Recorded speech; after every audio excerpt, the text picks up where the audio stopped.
सभी दोस्तों को गुड मॉर्निंग। एम के विजन क्लासेज में सभी साथियों का नमस्कार।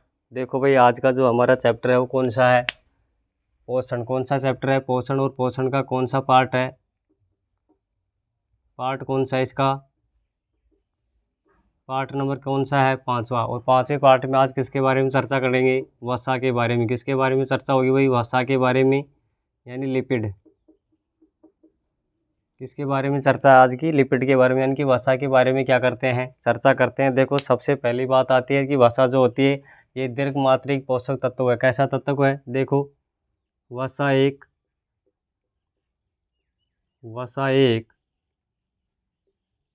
दीर्घ मात्रिक क्या है? पोषक तत्व है। दीर्घ मात्रिक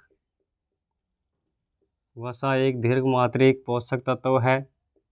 इसका मतलब क्या हुआ कि ये लंबे समय तक क्या करती है? ऊर्जा हमें प्रोवाइड कराती है। तो ये दीर्घ मात्रिक पोषक तत्व है। कौन? वसा। कौन है? वसा। देखो, प्रोटीन और कार्बोहाइड्रेट अल्पमात्रिक होते हैं। कैसे होते हैं? अल्पमात्रिक, यानी कुछ समय के लिए क्या करते हैं? ऊर्जा देते हैं। लेकिन जो वसा होती है वो लंबे समय तक क्या करती है? हमें ऊर्जा प्रोवाइड करवाती है। फिर दूसरी बात आती है कि वसा में कौन सा बंध होता है? देखो, वसा में एस्टर बंध पाया जाता है। कौन सा बंध होता है? एस्टर बंध पाया जाता है। वसा में एस्टर बंध पाया जाता है। कौन सा बंध होता है भाई? एस्टर बंध पाया जाता है। जैसे प्रोटीन में क्या होता है? प्रोटीन में कौन सा होता है? पॉलीपेप्टाइड। कौन सा होता है? पॉलीपेप्टाइड प्रोटीन में होता है। उसी तरह वसा में कौन सा होता है? एस्टर बंध पाया जाता है। फिर देखो कि वसा जो होती है इसका संचय किस में होता है भाई? वसा का संचय किस में होता है? देखो, वसा का अगर संचय करना है तो कौन से ऊतक में होता होगा? देखो, वसा का संचय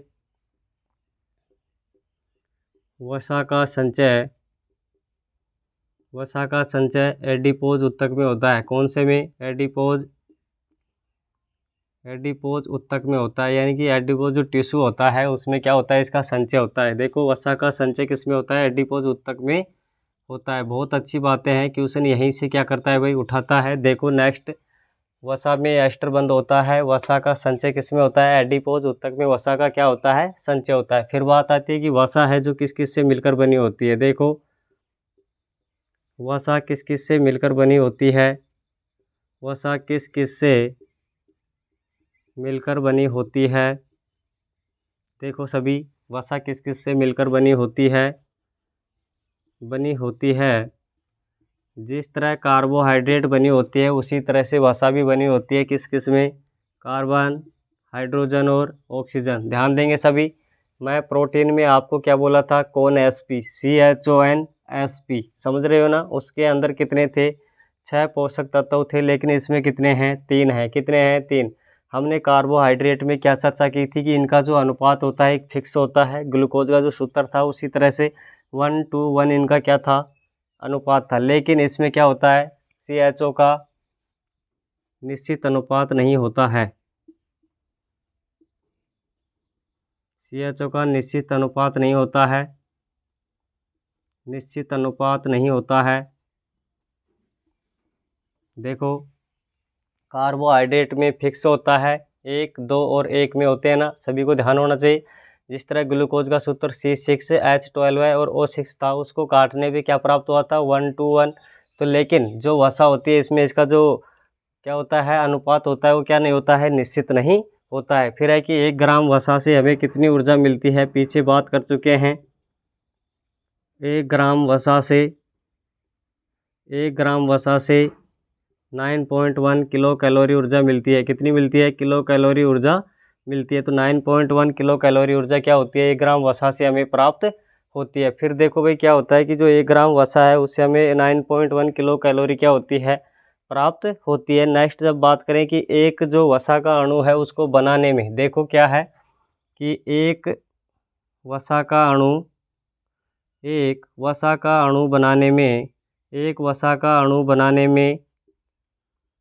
बनाने में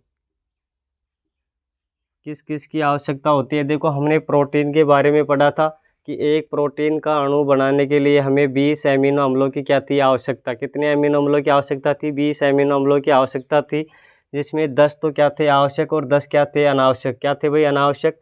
यानी कि 10 तो थे शरीर से बाहर बनने वाले, और 10 क्या थे? शरीर के अंदर ही उनका निर्माण होता था। उन 10 में से 8 तो थे मुख्य, और 2 क्या थे? अर्ध आवश्यक क्या थे भाई, 2 अर्ध आवश्यक पोषक तत्व थे। उसी तरह से देखो कि एक वसा का अणु बनाने के लिए कितने प्रोटीन के क्या ग्लिसरॉल के अणु चाहिए। देखो कितने ग्लिसरॉल के यानी कि वसीय अम्लों के अणु चाहिए हमें, 3 वसीय अम्ल। देखो कितने चाहिए, 3 वसीय अम्ल। ध्यान देंगे सभी कि एक वसा का अणु बनाने के लिए 3 वसीय अम्ल, 3 वसीय अम्ल। और क्या चाहिए भाई, 3 तो वसीय अम्लों की ज़रूरत होती है और एक क्या होती है, एक ग्लिसरॉल की ज़रूरत होती है। किसकी, एक ग्लिसरॉल की ज़रूरत होती है, एक ग्लिसरॉल की क्या होती है आवश्यकता। देखो एक वसा का अणु बनाने के लिए 3 वसीय अम्ल प्लस एक ग्लिसरॉल की आवश्यकता होती है, एक ग्लिसरॉल की आवश्यकता होती है। अगर इनको एक साथ बोले तो क्या बोल सकते हैं, 3 वसीय अम्लों में एक ग्लिसरॉल को क्या बोल सकते हैं भाई, एक ग्लिसरॉल और 3 वसीय अम्लों को क्या बोल सकते हैं, ट्राईग्लिसराइड। क्या बोल सकते हैं, ट्राईग्लिसराइड। क्या बोल सकते हैं, ट्राईग्लिसराइड। देखो ट्राईग्लिसराइड क्या बोल सकते हैं, ट्राईग्लिसराइड बोल सकते हैं। यानी कि 3 वसीय अम्ल और एक ग्लिसरॉल को मिला के जो समूह बनेगा वो क्या होगा, ट्राईग्लिसराइड। क्या होगा, ट्राईग्लिसराइड कहलाएगा। फिर होता है कि क्योंकि इसमें कार्बन कितने होते हैं, ट्राईग्लिसराइड में कार्बन कितने होते हैं, 3 होते हैं। कितने होते हैं, ट्राईग्लिसराइड में कार्बन कितने होते हैं, 3 होते हैं। कार्बन कितने होते हैं भाई, 3 कार्बन होते हैं, इसलिए इसको क्या बोलते हैं, ट्राईग्लिसराइड। क्या बोलते हैं, ट्राईग्लिसराइड बोलते हैं। फिर होता है कि देखो जो वसा होती है इसके प्रकार होते हैं कि संतृप्त और असंतृप्त की तरह। तो हम इसके बारे में क्या करते हैं, चर्चा करते हैं। देखो होता क्या है, यहीं पे देख लो एक बार, वसा के कार्य क्या है। वसा के कार्य की बात करें तो देखो इधर वसा के कार्यों की बात इधर कर लेते हैं। वसा के कार्य क्या हैं, वसा के कार्य देखिए सभी, वसा के कार्य क्या क्या हो सकते हैं। तो पहला जो कार्य है वसा का वो क्या होगा भाई, देखो कि मानव शरीर में ऊर्जा प्राप्ति का स्रोत है। क्या है, मानव शरीर में, मानव शरीर में, मानव शरीर में ऊर्जा प्रोवाइड करवाना। क्या करवाना भाई, ऊर्जा हमें प्राप्त करवाना। किसका काम है, वसा का। किसका काम है, वसा का, यानी कि ऊर्जा प्रदान करना, मानव शरीर में ऊर्जा प्रदान करना। तो पहला काम तो क्या होगा इसका, कि हमारे शरीर में ऊर्जा प्रदान करना इसका क्या होता है, मेन फंक्शन होता है। यानी कि इनका पहला जो काम है वसा का वो क्या होता है, मानव शरीर में ऊर्जा प्रदान करना। जो दूसरा काम है वो देखो क्या होता है, दूसरा काम कि लंबे समय तक उपवास करने पर देखो क्या होता है, लंबे समय तक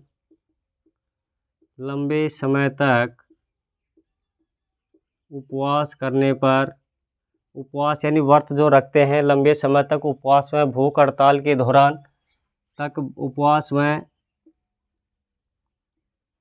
भूख हड़ताल के दौरान, भूख हड़ताल के दौरान देखो इधर, हड़ताल के दौरान शरीर को ऊर्जा प्रदान करना, शरीर के अंगों को, शरीर के अंगों को ऊर्जा प्रदान करना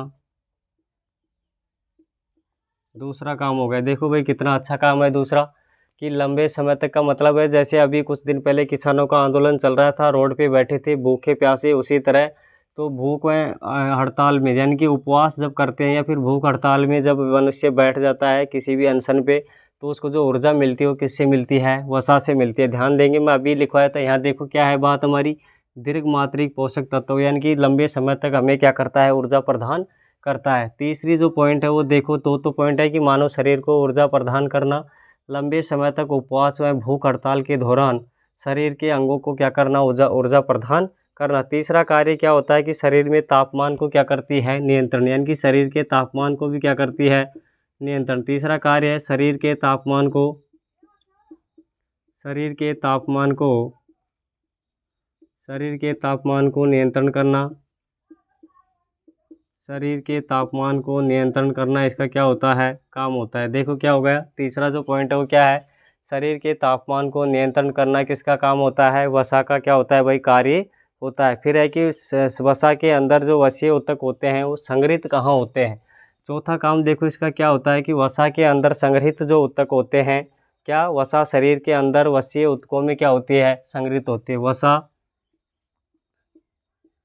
वसा शरीर में वसा शरीर में वसीय ऊतकों के रूप में, वसा शरीर में वसीय ऊतकों के, वसा शरीर के अंदर, वसा शरीर के अंदर देखो क्या है, वसा शरीर के अंदर, वसा शरीर के अंदर क्या होती है, वसा शरीर के अंदर क्या होती है भाई, वसीय ऊतकों में संग्रहित होती है। किस में होती है, वसीय ऊतकों में क्या होती है, संग्रहित होती है। वसीय ऊतकों में, वसीय ऊतकों में संग्रहित होती है। देखो इधर क्या हो गई बात इसकी, कि जो वसा शरीर के अंदर होती है वो संग्रहित कहाँ होती है, इकट्ठी कहाँ होती है, वसीय ऊतकों में। किस में होती है, वसीय ऊतकों में संग्रहित होती है। कौन होती है, वसा क्या होती है, शरीर के अंदर कहाँ इकट्ठी होती है, वसीय ऊतकों में क्या होती है, संग्रहित होती है। यह ट्राइग्लिसराइड के रूप में संग्रहित होती है, और यह ट्राइग्लिसराइड, यह ट्राइग्लिसराइड के रूप में संग्रहित होती है। ध्यान देंगे सभी, संग्रहित होती है। किस रूप में होती है भाई, जो वसा शरीर के अंदर इकट्ठी होती है, संग्रहित होती है, वो किस रूप में होती है, ट्राइग्लिसराइड के रूप में क्या होती है, इकट्ठी होती है। तो देखो नेक्स्ट जो बात है वो क्या है हमारी, कि वसा जो होती है इस रूप में हमारे शरीर में क्या होती है, इकट्ठी होती है। क्या होती है, इकट्ठी। फिर है कि ग्लिसरॉल क्या होता है, क्या है भाई, ग्लिसरॉल जो होता है वो क्या होता है। देखो ग्लिसरॉल के बारे में हम क्या करते हैं, चर्चा करते हैं। नेक्स्ट देखते हैं, देखो भाई ग्लिसरॉल के बारे में क्या करते हैं, चर्चा करते हैं। और क्या है वो, देखो ग्लिसरॉल,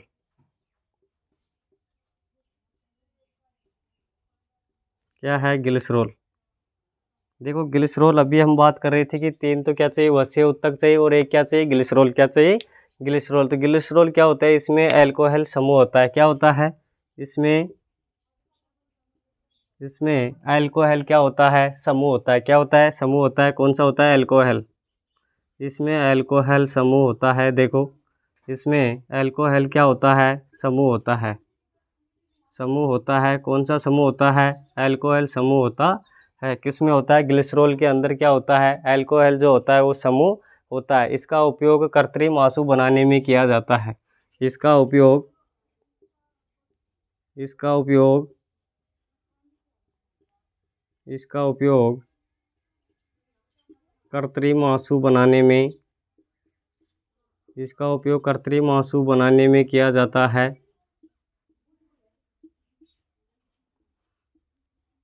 इसका उपयोग कृत्रिम आंसू बनाने में क्या होता है, उपयोग होता है। फिर है देखो साबुन का जो सह उत्पाद होता है वो भी कौन होता है, ग्लिसरॉल होता है। यानी कि साबुन का सह उत्पाद, सभी ध्यान दें, साबुन का सह उत्पाद जो होता है वो ग्लिसरॉल के रूप में होता है, ग्लिसरॉल के रूप में होता है। देखो जो साबुन होता है वो चिकना और क्या होता है, पारदर्शी होता है। किस माध्यम से होता है, ग्लिसरॉल के माध्यम से क्या होता है, साबुन चिकना होता है। क्या होता है, चिकना होता है। यानी साबुन का सह उत्पाद माना जाता है। लिखिए तो क्या इसको शुद्ध भाषा में क्या लिख सकते हैं, कि साबुन का क्या मान सकते हैं इसको, साबुन का सह उत्पाद होता है, साबुन का सह उत्पाद होता है। देखो सभी, कौन, जो ग्लिसरॉल है वो क्या होता है, साबुन का सह उत्पाद होता है। देखें साबुन का सह उत्पाद होता है। इसी कारण साबुन चिकना,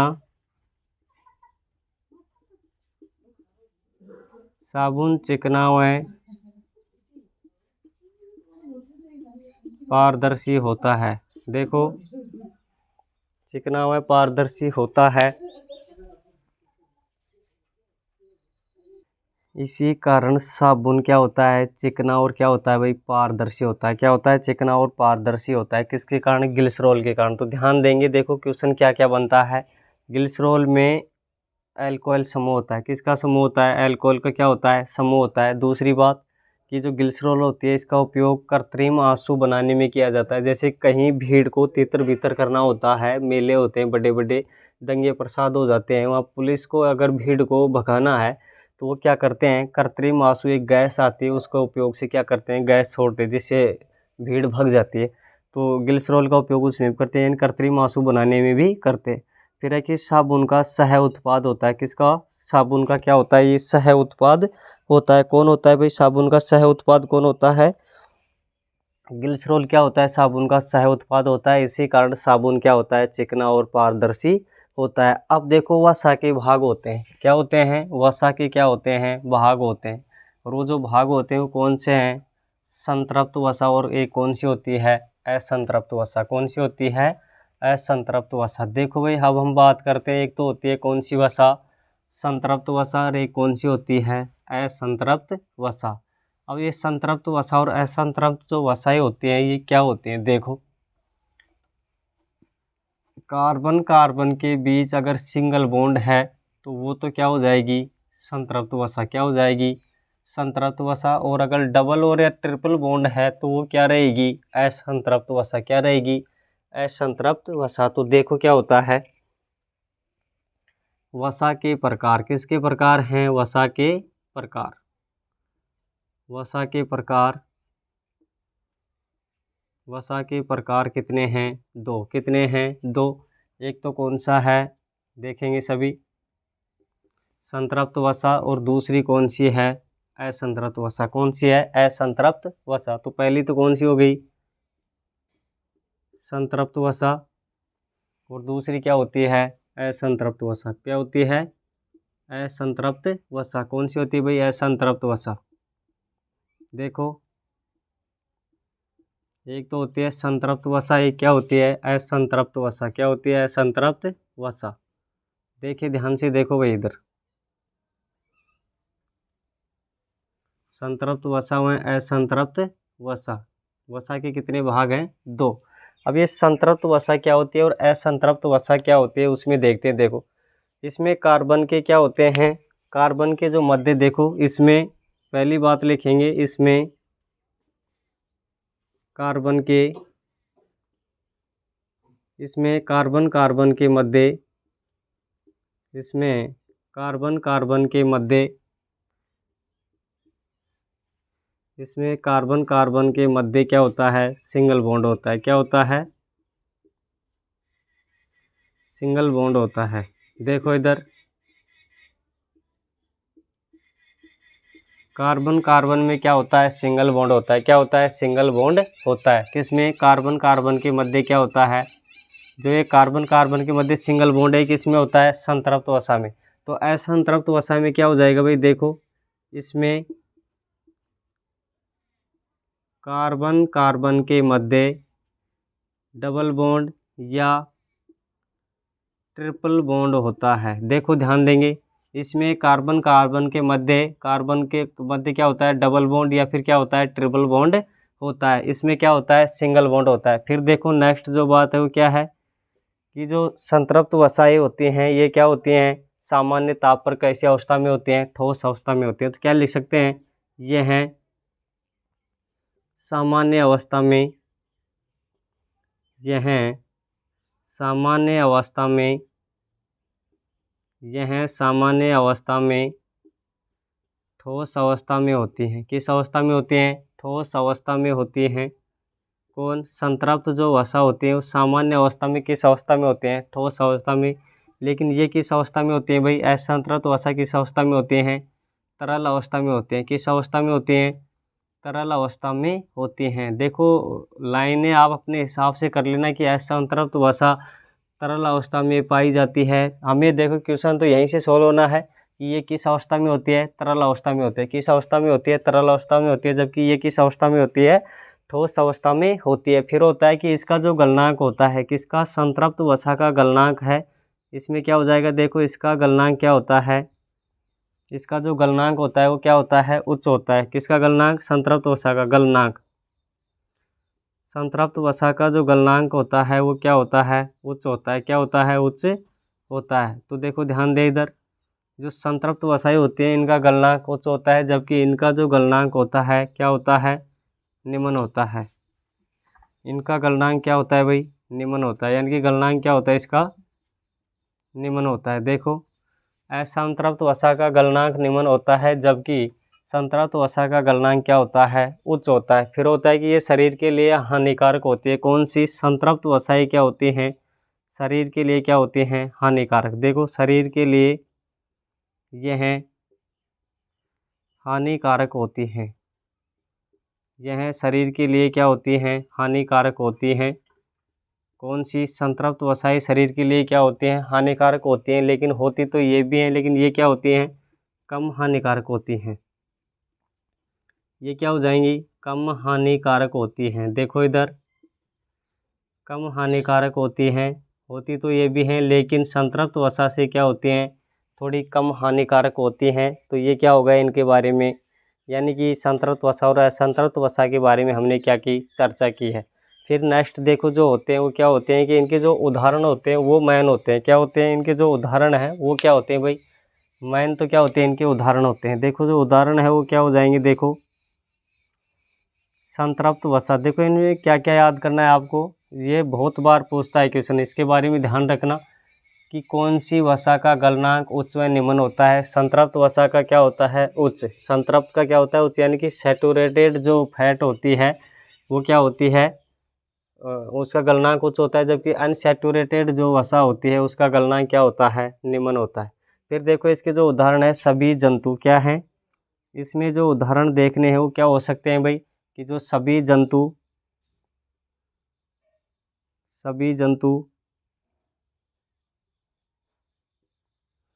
इसमें क्या हो सकता है, घी, और क्या हो सकता है, वसा। क्या हो सकता है, वसा। यानी कि जो जंतुओं से प्राप्त होते हैं वो सभी के सभी क्या होते हैं, जंतुओं से जो उत्पाद प्राप्त हो रहे हैं वो क्या होते हैं, वो इसमें आते हैं संतृप्त वसा में। किस में आते हैं, संतृप्त वसा में। फिर है इसमें अपवाद के रूप में लिखेंगे, क्या होता है अपवाद, नारियल का तेल। क्या होता है, नारियल का तेल।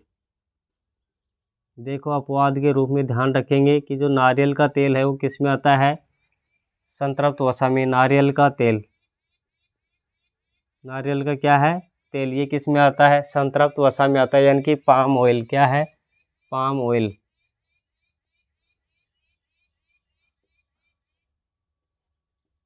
देखो याद रखना, सभी जंतुओं के घी व वसा जो प्राप्त होती है वो किस में है, संतृप्त वसा में। नारियल का तेल और पाम ऑयल जो है किसके उदाहरण है, संतृप्त वसा के क्या हैं, उदाहरण है। इसके जो उदाहरण हो जाएंगे वो क्या हो जाएंगे, देखो इधर असंतृप्त वसा के जो उदाहरण हैं उन पे ध्यान से देखेंगे। देखो क्या होते हैं, सभी वनस्पति तेल। कौन से तेल, सभी वनस्पति तेल। सभी वनस्पति तेल, सभी क्या हो गई, वनस्पति तेल क्या होते हैं, सभी वनस्पति तेल। देखो ध्यान दो, इसमें उदाहरण में लिखवाया गया है नारियल का तेल, तो ये किस में आता है, संतृप्त वसा में। लेकिन जो भी वनस्पति तेल है वो किस में आते हैं, असंतृप्त वसा में। किस में आते हैं, असंतृप्त वसा में। जैसे सरसों, सरसों का तेल, सोयाबीन, क्या हो गया भाई, सरसों हो गया, सोयाबीन, मूंगफली, सोयाबीन, मूंगफली, मूंगफली। और क्या हो सकता है, अरंडी का तेल। किसका तेल है, अरंडी का तेल, अरंडी का तेल। अब देखो और क्या होगा, इसमें अपवाद के रूप में अगर लिखना है वो क्या हो जाएगा, अपवाद इसमें ये हो जाएगा मछली का तेल। किसका तेल, मछली का तेल, मछली का तेल। देखो इधर संतृप्त वसाओं में क्या होता है, इसमें कार्बन कार्बन के मध्य सिंगल बॉन्ड होता है। इसमें कैसा बॉन्ड होता है, डबल बॉन्ड होता है और ट्रिपल बॉन्ड होता है। फिर है यह सामान्य अवस्था में, ठोस अवस्था में होती है। कौन, संतृप्त वसाएं। जबकि ये किस अवस्था में होती हैं, तरल अवस्था में होती हैं। फिर बात आती है कि ये सामान्य अवस्था में ठोस होती हैं, वो क्या होती हैं, तरल होती हैं। जबकि इसका जो गलनांक होता है वो उच्च होता है। किसका, संतृप्त वसाओं का गलनांक क्या होता है, उच्च होता है। जबकि इसका गलनांक क्या होता है, निम्न होता है। फिर है कि संतृप्त वसाओं के शरीर के अंदर ये हानिकारक होती हैं, जबकि ये कम हानिकारक होती हैं। फिर इनके उदाहरण होते हैं सभी जीव और जंतु, यानी कि जंतुओं से जो उत्पाद प्राप्त होते हैं, घी और क्या हो सकता है, जैसे वसा, ये किसके उदाहरण है, संतृप्त वसा के चिकने पदार्थ। अब देखो नारियल का तेल और पॉम ऑयल जिसको बोलते हैं, ये किसका अपवाद है? संतृप्त वसाओं में इसका क्या है? इसका उदाहरण है। असंतृप्त वसाओं में क्या है? सभी वनस्पति तेल, सरसों, सोयाबीन, मूंगफली, अरंडी का तेल। और अपवाद के रूप में कौन है? मछली का तेल। क्या है? मछली का तेल। अब देखो जो नेक्स्ट है वो क्या है भाई, कि जो ओमेगा 3 होता है, क्या होता है?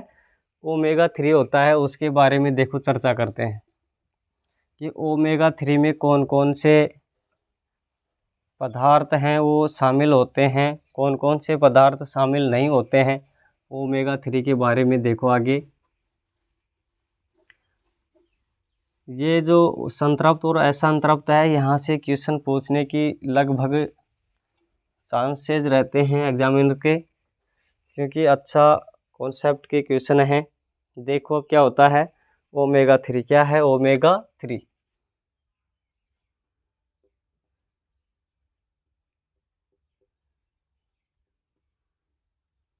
ये ओमेगा 3 के बारे में चर्चा करें तो ये क्या होता है, देखो यह कार्बन एक अम्ल है। क्या है? यह कार्बनिक अम्ल है। क्या है? यह कार्बनिक अम्ल है। कौन? ओमेगा 3 क्या है? यह कार्बनिक क्या है भाई? यह कार्बनिक अम्ल है। कैसा अम्ल है? कार्बनिक अम्ल है। कौन है? ओमेगा जो 3 है वो कार्बनिक क्या है? अम्ल है। ध्यान देंगे ओमेगा 3 एक कार्बनिक क्या है? अम्ल है। फिर है कि यह भ्रूणीय अवस्था में मस्तिष्क में इसका निर्माण होता है, यानी कि यह ओमेगा जो 3 है यह भ्रूणीय अवस्था में मस्तिष्क का निर्माण करता है। क्या करता है? यह भ्रूणीय अवस्था में, यह भ्रूणीय अवस्था में, यह भ्रूणीय अवस्था में मस्तिष्क का निर्माण करता है। किसका निर्माण करता है?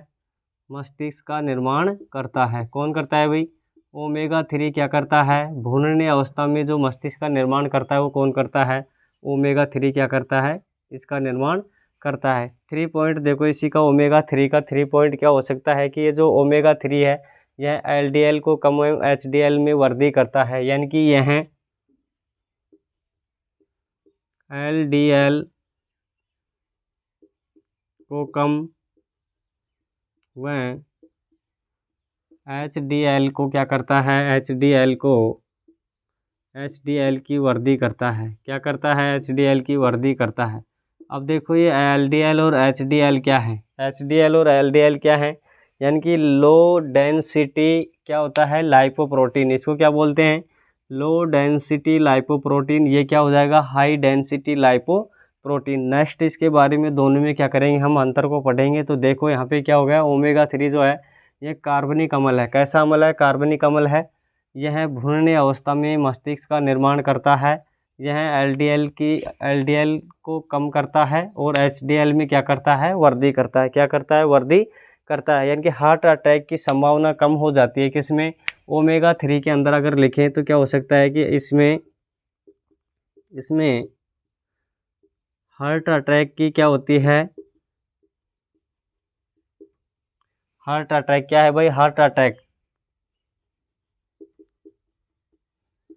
हार्ट अटैक की संभावना कम हो जाती है। हार्ट अटैक की संभावना, हार्ट अटैक की संभावना कम हो जाती है। किसमें? हार्ट अटैक की संभावना कम हो जाती है। किसमें हो जाती है? ओमेगा 3 में। देखो क्या होता है कि ये एलडीएल यानी कि लो डेंसिटी लाइपोप्रोटीन को अगर कम कर देता है तो हार्ट अटैक की जो संभावना होती है वो क्या हो जाती है? नगण्य हो जाती है। क्या हो जाती है? नगण्य हो जाती है। फिर है कि इसके जो उदाहरण होते हैं वो ओमेगा 3 के उदाहरण कौन कौन से हैं, ये देखो। मेन चीज़ क्या होती है इसकी? उदाहरण। देखो याद हमें ये भी होने चाहिए, लेकिन इनके उदाहरण क्या है? सबसे ज़्यादा मोस्ट क्या है इसके उदाहरण? क्या होगा? अलसी, अखरोट। क्या क्या हो सकते हैं? अलसी होगा, अखरोट होगा, अलसी, अखरोट। और क्या हो सकता है भाई? देखो सोयाबीन, सूरजमुखी, सोयाबीन, सोयाबीन, सूरजमुखी, सोयाबीन, सूरजमुखी। और क्या हो सकता है? सरसों के बीज, सरसों के बीज, सरसों के बीज, सरसों के बीज। और क्या होंगे? Sprout, sprouts. और क्या हो सकता है भाई? हरी सब्जियां, हरी सब्जियां, हरी सब्जियां, हरी सब्जियां। और क्या हो सकता है? गोभी, ब्रोकली, गोभी हो सकता है, ब्रोकली हो सकता है, और मांस मछली हो सकता है, और मांस मछली हो सकता है। देखो इधर, मांस मछली होता क्या है भाई? देखेंगे सभी। ओमेगा 3 में यह कार्बनिक अम्ल होता है। यह भ्रूणीय अवस्थाओं में मस्तिष्क का निर्माण करता है। यह लो डेंसिटी लाइपोप्रोटीन एलडीएल और को कम करता है, वह एचडीएल में वृद्धि करता है। इसमें हार्ट अटैक की संभावना कम हो जाती है। हार्ट अटैक की संभावना क्या हो जाती है? कम। कम कब होगी? जब एलडीएल क्या होगा? कम होगा। जब जा करके क्या होगी? जो हार्ट अटैक है उसकी संभावना क्या हो जाती है? कम हो जाती है। जिससे इसके उदाहरण क्या क्या हो सकते हैं? अलसी हो सकता है, अखरोट हो सकता है, सोयाबीन है, सूरजमुखी है, सरसों के बीज हैं, स्प्राउट्स हैं, हरी सब्जियां हैं, गोभी है, ब्रोकली है, और मांस और मछली इसके क्या हैं? अत्यधिक क्या होते हैं? उदाहरण होते हैं। फिर देखो नेक्स्ट जो होता है वो क्या होता है कि संतृप्त वसा और असंतृप्त वसा के बारे में अभी जस्ट चर्चा की कि जो संतृप्त वसा होती है सामान्य अवस्था में क्या होती है? ठोस होती है। और वो कैसी होती है? संतृप्त वसा तरल होती है। कैसी होती है? तरल होती है। फिर है कि इसमें संतृप्त वसाओं में जो गलनांक होता है वो उच्च होता है, और असंतृप्त वसाओं का गलनांक कैसा होता है? निम्न होता है। कैसा होता है? निम्न होता है। अब देखो, एक तो है संतृप्त वसा। देखिए सभी, वसीय अम्ल, वसीय अम्ल क्या है? वसीय अम्ल पहले थी वसीय, संतृप्त वसा और असंतृप्त वसा। अब क्या है? संतृप्त वसीय अम्ल, संतृप्त वसीय अम्ल और असंतृप्त वसीय अम्ल। क्या है? असंतृप्त वसीय अम्ल, असंतृप्त वसीय अम्ल।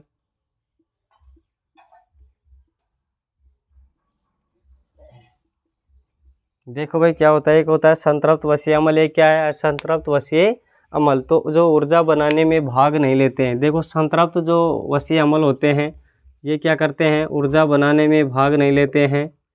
ऊर्जा बनाने में, ऊर्जा बनाने में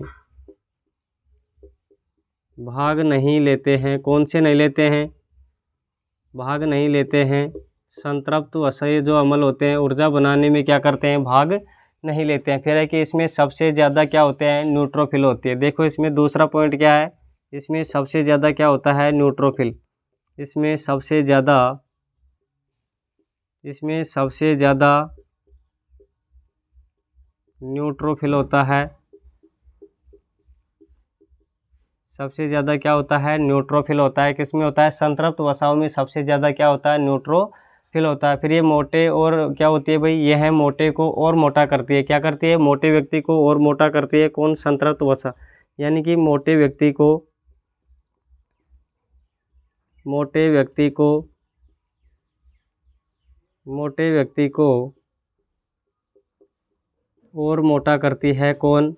और मोटा करती है। कौन? संतृप्त वसीय अम्ल। क्या करते हैं? अगर कोई व्यक्ति मोटा है तो उसको और मोटा कौन करता है? संतृप्त वसीय अम्ल क्या करते हैं? उसको और मोटा करते हैं। फिर होता है कि इसमें क्या होता है कि जो एलडीएल होता है उसमें क्या होती है? वृद्धि होती है। क्या होती है? इसमें एलडीएल में क्या होती है? वृद्धि। तो इसके पहले क्या लिख लेते हैं हम? एलडीएल में वृद्धि। क्या होती है? एलडीएल में वृद्धि। ध्यान देंगे, पीछे हम पढ़े थे अभी ओमेगा 3 में एलडीएल में क्या थी? कमी थी, इसलिए हार्ट अटैक की संभावना क्या हो रही थी? कम हो रही। तो इसमें एलडीएल में क्या हो रही है? वृद्धि। क्या हो रही है? वृद्धि। अब इसमें देखो भाई क्या हो जाएगा?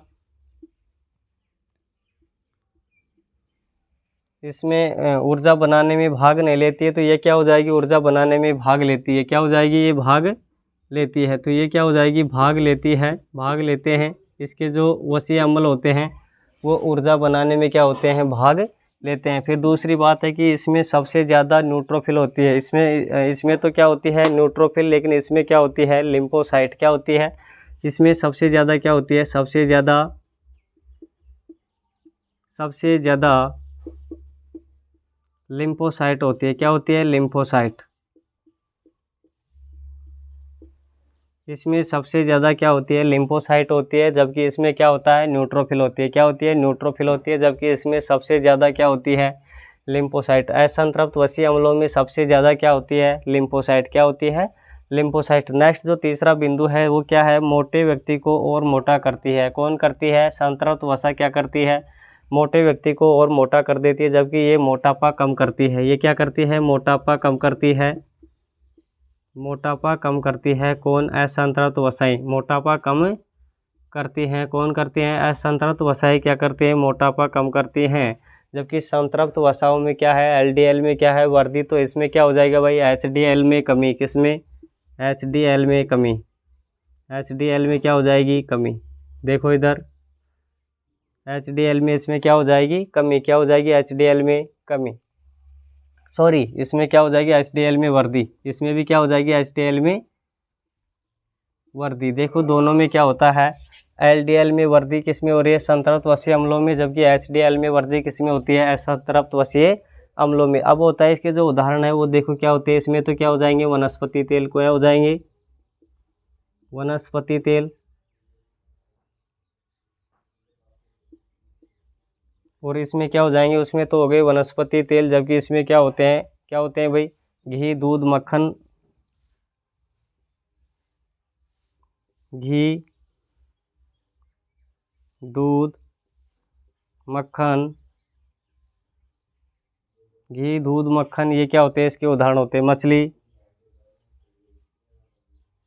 ये इसके क्या होते हैं, उदाहरण होते हैं। ध्यान रखेंगे, संतृप्त वसीय अम्ल वो क्या था, संतृप्त वसा थी, जबकि ये क्या है, संतृप्त वसीय अम्ल है। क्या है, वसीय अम्ल। वो संतृप्त वसा और असंतृप्त वसा थी, जबकि ये क्या है, संतृप्त वसीय अम्ल और असंतृप्त वसीय अम्ल होते हैं। इसके बारे में हमने क्या की, चर्चा की है। फिर नेक्स्ट देखो क्या होता है,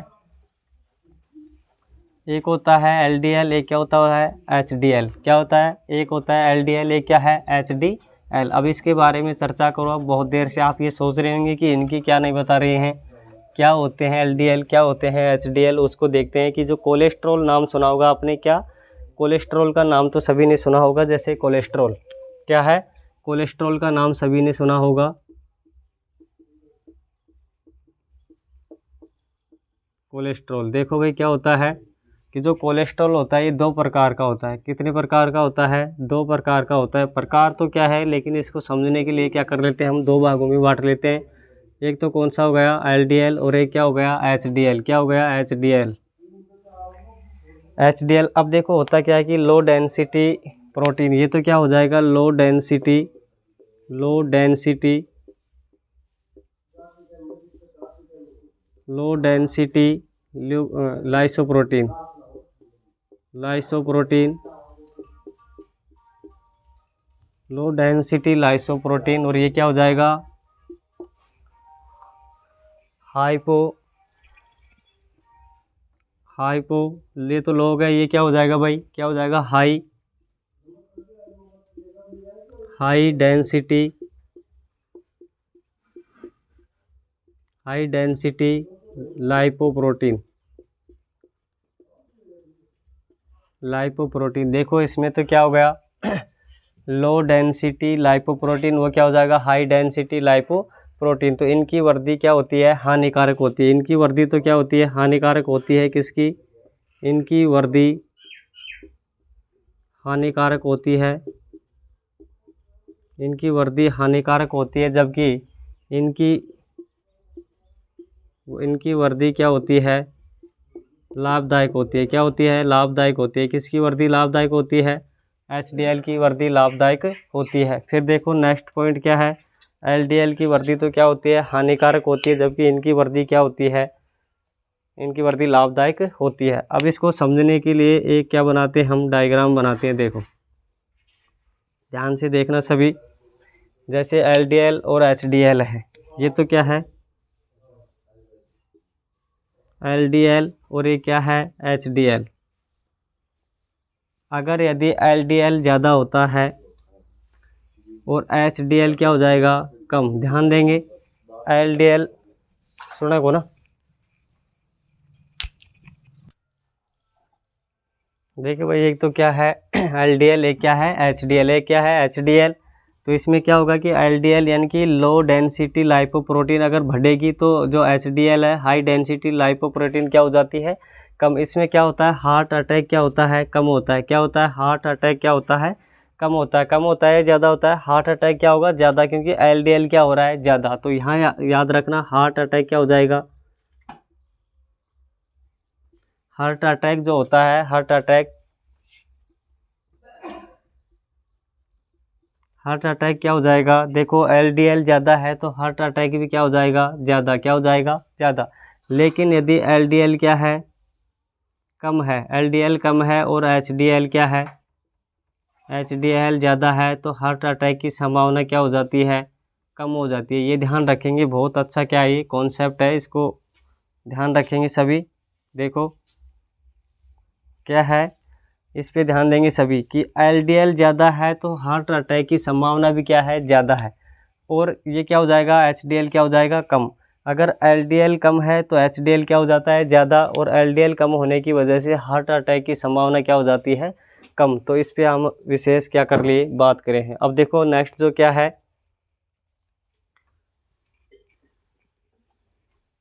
वो देखो, ये ध्यान रखना भाई, किसमें हानिकारक होता है, कौन सा लाभदायक होता है। तो देखो एलडीएल तो हानिकारक होता है, इसका अगर इसकी वृद्धि होती है तो ये तो हानिकारक होता है। अब होता है ट्रांसफैट, क्या होता है, ट्रांसफैट।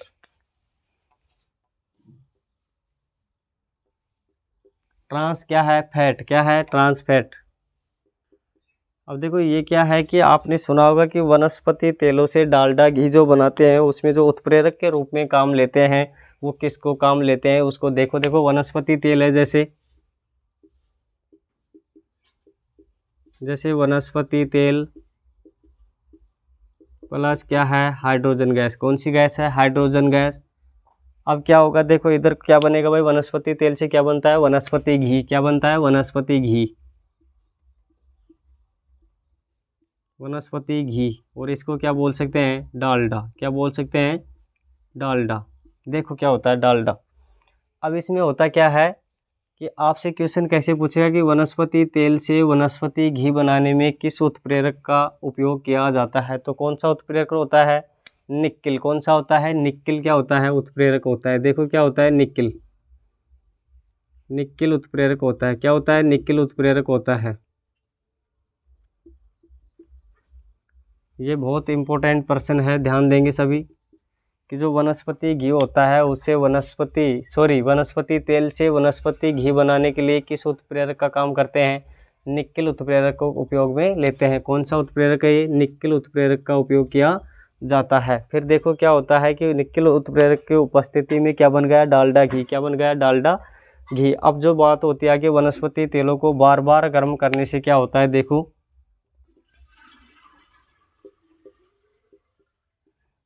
वनस्पति तेलों को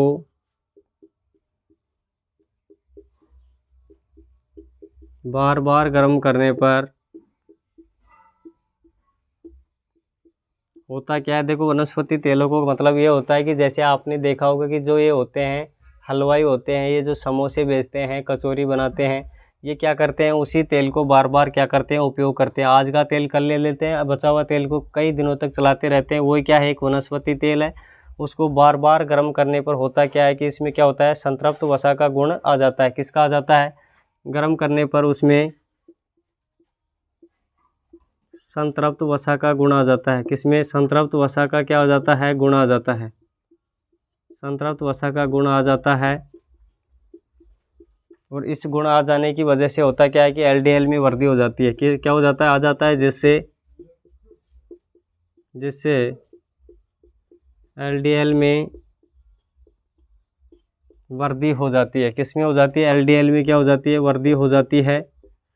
अब पता चल गया होगा कि एलडीएल में वृद्धि हो गई तो हार्ट अटैक की संभावना बढ़ जाती है ना। बस यही समझना था कि वनस्पति तेल होते हैं, इसीलिए बोलता हूँ कि जो कचौरी होती हैं, ये जो पकौड़े बनाते हैं, ये तेल को क्या करते हैं, बार बार उसी तेल का उपयोग करते हैं, जिससे वो बार बार गर्म होने पर उसमें कौन सा गुण आ जाता है, संतृप्त वसा का गुण आ जाता है, जिससे एलडीएल में क्या हो जाती है, वृद्धि हो जाती है। आपने कई बार देखा होगा कि कुछ व्यक्ति होते हैं जो क्या बोलते हैं कि हमें तो क्या चाहिए, बिल्कुल ताज़ा और समोसे चाहिए। तो इसका मतलब यही है कि वो हार्ट अटैक से बचना चाहते हैं भाई, संभावना बढ़ जाती है कि हार्ट अटैक उस व्यक्ति में जल्दी से आ सकता है जो बार बार इस तरह तेल का उपयोग करके उसमें जो सामग्रियाँ तैयार की जाती हैं उसका उपयोग करने से क्या होता है, हार्ट अटैक की संभावना बढ़ती है।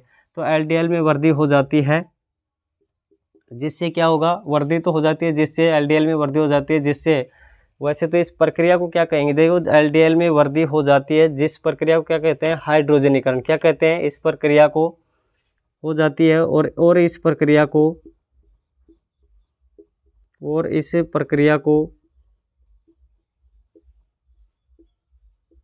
इस प्रक्रिया को हाइड्रोजनीकरण कहते हैं। क्या कहते हैं, हाइड्रोजनीकरण। यानी कि तेल को बार बार गर्म करके ठंडा करना क्या कहलाता है, हाइड्रोजनीकरण कहलाता है। हाइड्रोजनीकरण कहते हैं। कौन सी क्या प्रक्रिया कहते हैं, हाइड्रोजनीकरण प्रक्रिया कहते हैं। देखो क्या हो गया, हाइड्रोजनीकरण प्रक्रिया कहते हैं। अब वो देखो इसमें क्या हुआ, बात उसी पे जा रही है कि एलडीएल में वृद्धि होती है तो क्या हो गया भाई, हार्ट अटैक की संभावना बढ़ जाएगी और उस प्रक्रिया को क्या कहेंगे, हाइड्रोजनीकरण। यानी कि तेल को बार बार गर्म करके ठंडा करने की जो प्रक्रिया है वही क्या है, हाइड्रोजनीकरण। अब देखो फैक्ट के रूप में कुछ बातें होती है, उसको ध्यान से देखेंगे। फैक्ट के रूप में होती है कई बातें, फैक्ट के रूप में बातें होती है, वो क्या होती है, देखो क्या होता है कि जो कर्ण मोम होता है, क्या होता है, कर्ण मोम। ध्यान देंगे सभी, कर्ण मोम। अब ये कर्ण मोम क्या होता है भाई, देखो सिरुमीन। क्या होता है, सिरुमीन।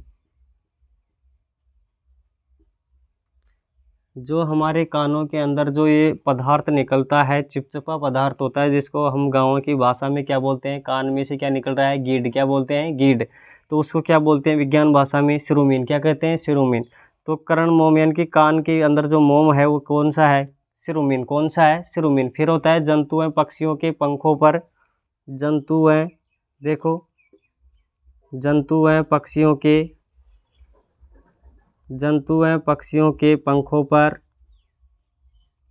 जंतु हैं पक्षियों के पंखों पर क्या होता है भाई, पंखों पर पतला पदार्थ होता है, पंखों पर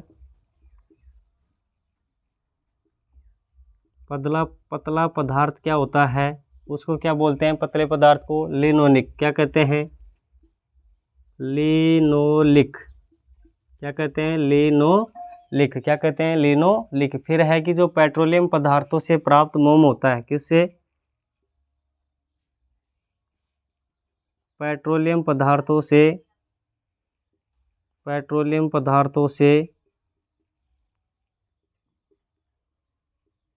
प्राप्त मोम, पेट्रोलियम पदार्थों से प्राप्त मोम कौन सा होता है, पेट्रोलियम पदार्थों से जो मोम प्राप्त होता है वो कौन सा होता है, पैराफिन मोम। कौन सा होता है, पैराफिन मोम। कौन सा होता है भाई, पैराफिन मोम।